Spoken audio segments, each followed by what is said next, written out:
Con 42 estamos de vuelta aquí en Contacto y vamos a tratar un tema muy importante. Este 27 de febrero se conmemora el Día de la Lucha contra el Hostigamiento Sexual en el Trabajo. Para hablar de este importante tema tenemos a la doctora Silvia Rebaza, que es abogada experta justamente en temas de acoso, porque en primer lugar lo que queremos definir es qué se cataloga como hostigamiento sexual en los ambientes laborales. Le damos la bienvenida a la doctora Rebaza, que ya está con nosotros. Doctora Rebaza, buenas tardes. ¿Qué tal, Juan Carlos? Buenas tardes. Muchas gracias por la invitación. Los usos, las costumbres, el modo de relacionarnos entre hombres y mujeres ha cambiado y para bien en esto y mucho en estos últimos años. Sería bueno entonces definir claramente lo que hoy por hoy significa hostigamiento sexual en los ambientes laborales, para que todo el mundo lo tenga claro. Sí, es importante la definición porque tenemos una normativa exhaustiva que habla sobre el tema de la prevención del hostigamiento sexual, efectivamente, en el centro de trabajo, ¿no? Que es un lugar donde pasamos muchas horas al día y en donde se pueden dar estas manifestaciones y situaciones. Entonces, ¿qué se entiende para nuestra normativa como hostigamiento sexual? Lo vamos a entender como esas conductas de naturaleza sexual o también sexista, ahora si quieres profundizamos en eso, que no son bienvenidas o no son deseadas por la persona a quien se dirige. Entonces, esa persona a quien se dirigen estas conductas, que pueden ser de varios tipos, ya sea verbales, o ya sea incluso hasta miradas, piropos, que no son bienvenidos por una persona en el espacio de trabajo en que se encuentren, entonces eso hace que se genere un ambiente hostil, un lugar donde ya no se siente cómodo con el trabajo, y es por eso que tenemos este mandato de prevenirlo, de investigarlo y de sancionar también los casos ya desde el punto de vista laboral. ¿Cómo lograr, y esto ya es más una directiva que tiene que, entiendo, dar el empleador mismo, ¿no es cierto?, para prevenirlo, porque muchas veces este acoso se da aprovechando la misma jerarquía laboral, desde el jefe hacia el subordinado o a la subordinada, en todo caso. ¿Cómo prevenir para que esta investigación, a través de que inicia con una denuncia, se lleve a cabo hasta el final y con la objetividad necesaria?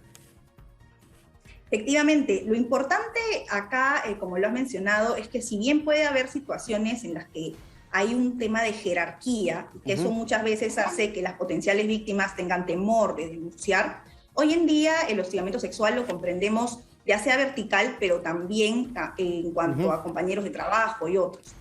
Para garantizar que las personas puedan denunciar efectivamente esto, los empleadores tienen algunas obligaciones. Una primera obligación es la de instalar un comité de hostigamiento sexual cuando tienen más de 20 trabajadores.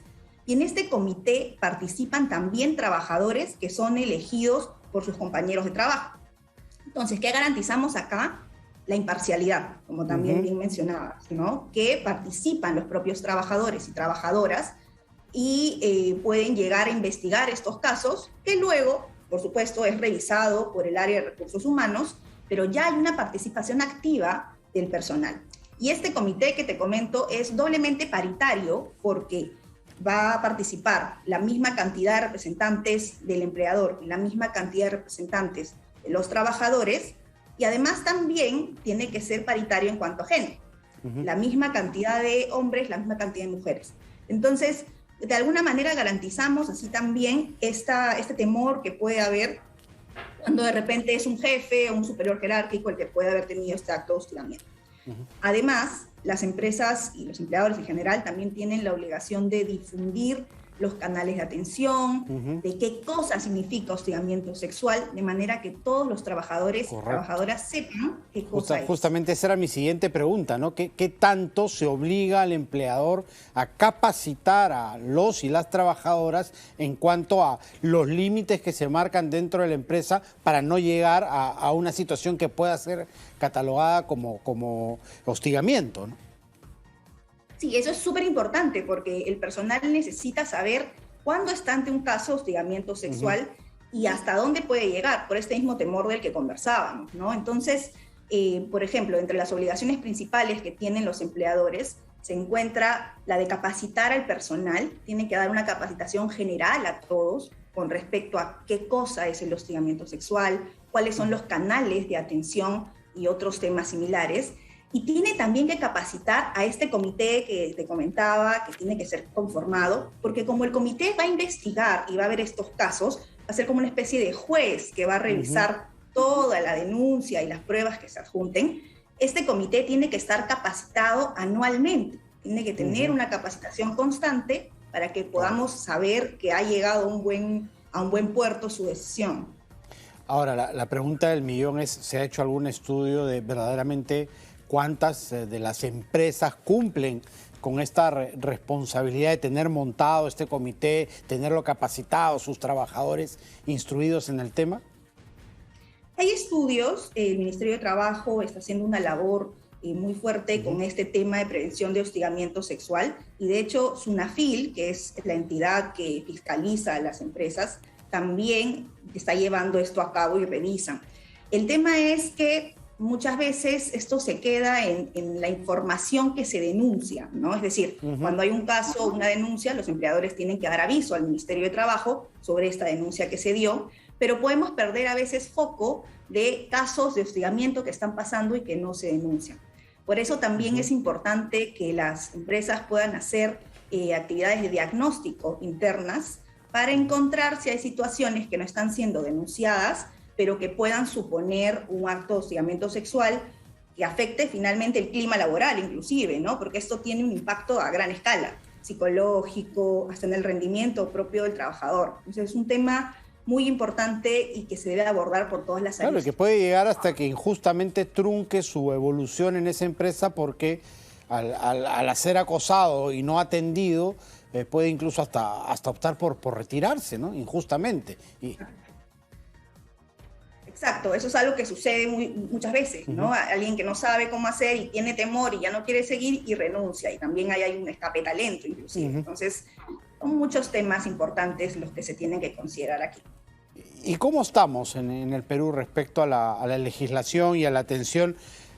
Siempre es bueno en estas fechas de conmemoración de estos días hacer una evaluación, ¿no? De cuánto hemos avanzado y cómo estamos.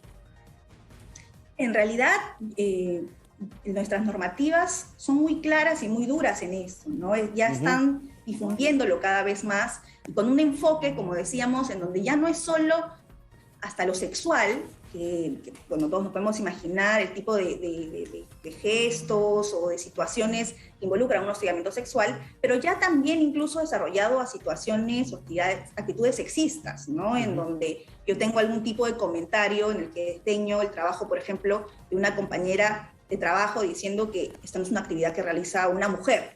Ese tipo de comentarios, por ejemplo, ahora también son investigados en este procedimiento de investigación que se tiene interno, y eso es positivo porque va generando mayor conciencia a las personas. Entonces, como decía, el Ministerio también tuvo una campaña de difusión, tiene varias entidades que se dedican a ver estos temas, y yo creo que estamos por un buen camino, pero es importante que también los empleadores, los trabajadores, todos tomemos conciencia y mejoremos esto, porque al final esto va a repercutir en nosotros como sociedad también. Llevarlo no solo al centro de trabajo, sino incluso a nuestros propios hogares, lugares donde estamos permanentemente.